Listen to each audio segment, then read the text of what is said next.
Hello everyone. I often get asked how I go about taking my high contrast street pictures, what my method is as regards to light, camera settings, exposure and post-processing, etc. Well, I've made a number of videos around the subject where I've looked at my system, and there are masses of tips and information in my book Fine Art Street Photography, which is available from the links in the description to the video below. But in this video we're going to look closely at specific pictures, some old and some new, and analyse them in some detail. And I'll explain how they were taken and why I chose them. Hopefully you'll learn something from each image to help you in your own street photography. This is how to do high contrast street photography the right way. I haven't been as active as I normally am with my street photography so far this year. The light's not been great, we don't seem to be having a proper summer here in the UK, and I've been doing quite a bit of fashion photography and video, both in the studio and on the street, which I've really enjoyed. I'll be making a video about it soon and looking at how we can do things like fashion and street portraits in the urban environment using the available light. So make sure you subscribe to the channel and you can look out for that one. I have a number of new videos coming down the pipeline looking at the more fascinating aspects of street photography and how we can use the streets to produce unusual and striking images. Now then, where to start? I did have a week away in May this year and I travelled to Porto in northern Portugal. It was my first visit there and I discovered it to be a wonderful bustling city with steep hills, narrow streets and, at least for the week that I was there, beautiful light. It was the perfect setting for some high contrast photography and I spent some quality time exploring it. So let's start with a picture taken around 4 p.m. one afternoon, just as the light was beginning to soften and the shadows were beginning to lengthen and thicken. This is the sort of scene that I go looking for at this time of day. Down a back street, away from the bustle of the busier streets. I will always head for these quieter places because often the light is more interesting and you will generally have more shadows to play with. Well, turning the corner into this particular street, I was quite taken with the big dark shadow area on the building to the left, and in particular the cross shape. This was being cast by a cross on the roof of the church opposite, and it triggered my imagination. Once I see something like this in a scene, I immediately start to think how I'm going to best capture it. What is the most advantageous position, and how am I going to frame it so that I can maximise the composition? When composing for this sort of image, it's important to look into the very edges of the frame to make sure that you're including everything you want and that you are eliminating everything that you don't want. For me, the cross shape was an interesting detail that should become a focal point. This is the sort of thing that can add that little bit extra to an image and lift it and perhaps help to create a story. It's in these details that street photography comes into its own. I wanted to include some human interest in the scene, and I saw that the area of light here, where the red arrow is, was really the only place that I could feature them. This was the brightest part of the composition and perfect for capturing the human form.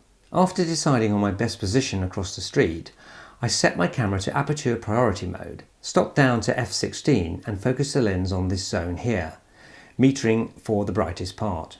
This was obviously going to capture anybody walking through this bright area as a silhouette, which is what I wanted. I was interested in their shape and form rather than any detail such as their face or clothing. Exposing in this way also meant that the light from the main street was lowered, suppressing some unwanted details. Their inclusion added another shape to the scene, but one that was obviously identifiable as a human one. After trying a couple of shots with people coming out from the building on the left, I managed to capture this hooded figure, who added a slightly dystopian mood to the final picture. I waited about 15 minutes or so, I think. Once I got the shot, I didn't feel I could improve on it much and the light was beginning to change, so I moved on. The problem with this sort of location is that the footfall can be quite minimal and you may have to wait a while for your human interest to wander through it. Once you've identified your scene, taken your position, decided on your composition and on your framing, then you may well just have to wait. But if you think you can get the picture you want, then it's going to be worth it. This was certainly the case with the next picture, which was taken at the Casa de Música, which is the main concert hall in Porto. An impressive looking structure designed by Dutch architect Rem Koolhaas, but as is often the case, I was more interested in the outside space and the area around the building. Large areas of undulating concrete and glass with some steps thrown in. What's not to like? With a space as open as this, you have to think a little about what time of day is going to be best for the kind of light and shade you are looking for, and also the mood you want to create. Ask yourself, how does the changing position of the sun affect this, and when does it create the right ambience? For me, at this location, it was the mid-afternoon around 4 p.m. that proved to be best. I had visited the space during the early morning as well, which is a time I generally prefer because the light is often cleaner and brighter, which is often so good for the more high contrast look. However, on this occasion, the light wasn't creating enough deep shadow and the space lacked character and looked a bit bland. Not at all what I wanted. It was a weekday afternoon and it was quiet, it being a place where people are more likely to gather in the evenings and at weekends, when the concert hall is likely to have a performance on. So there were only a few people around. This was much to my liking because I was after the more minimal look, with only 1 or 2 people to populate the scene, in keeping with my usual style. I wanted the buildings to appear as large, dark shapes to help emphasise the undulating space around them. I loved the smoothness of the terrain and its emptiness, and I felt that a single human figure would be the perfect contrast, helping to emphasise scale and proportion. The child running around gave me the opportunity to do this, his shape so distinct and fragile in the environment. It's important when shooting figures like this to try and capture them when they are most animated. Also, it's worth thinking about not only your position relative to the scene and your viewpoint, but where you would most like to capture your human figures. I think the balance of a composition can be affected hugely by their appearance. In this photograph, I tried a few shots as the child moved around and had to wait a while until I was satisfied.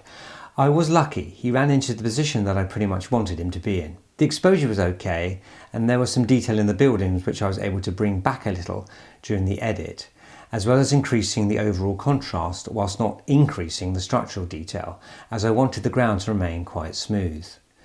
It was a cloudless sky which suits the black and white and the mood of the image. I took another shot from a different angle which I quite liked too. So as opposed to the first image we looked at, where the position of the human figure was predefined, these kinds of shots are more open to interpretation, and there is far more scope for framing and composition as you move around the space deciding on your viewpoint. I will sometimes choose to underexpose a little in order to make the shadow areas darker and reduce the detail in a scene. This works well enough in bright conditions, as there is usually a good tonal range and you won't be compromising the highlights by doing so. I will usually go to about 1/3 or 2/3 of a stop. The same thing applies to overexposure, which is something I don't do very often, but again there are situations where it helps to reduce detail in a scene or boost the overall clarity of an image. It can make quite an impact if you're looking to do something a bit more unusual. Shooting in black and white is a great way to produce high contrast images, but of course it does work really well in colour too. Saturated colours work best, and the brighter the better. I like to use single isolated areas of colour. Often, the simpler your composition, the more pronounced the effect. Including too many details in the shot can confuse the image and lessen the desired impact. You really want to guide the viewer's eye in the simplest way. The background you choose is particularly important, as this will likely be one of the main contributing factors in creating contrast. Another trick using the high contrast look is to try picking out specific details. So if your dominant area is one of shadow, then any bright highlights can stand out and become features. The white shoes and bag that this character is carrying almost seem to float through the dark shadow area. You can look for people who stand out in specific ways like this and try to shoot them where these details are most noticeable. Sometimes it might just be their outline or small clothing detail, but it's often enough to make them stand out. It's surprising what you can find to use to make people appear more recognisable when shooting them against deep shadow. Or you can keep them anonymous with their faces obscured by the shade. I like this approach. I'm going to cover high contrast night photography in a separate video, but suffice to say the procedure is no different after dark. You're looking to expose for the brightest part of the scene.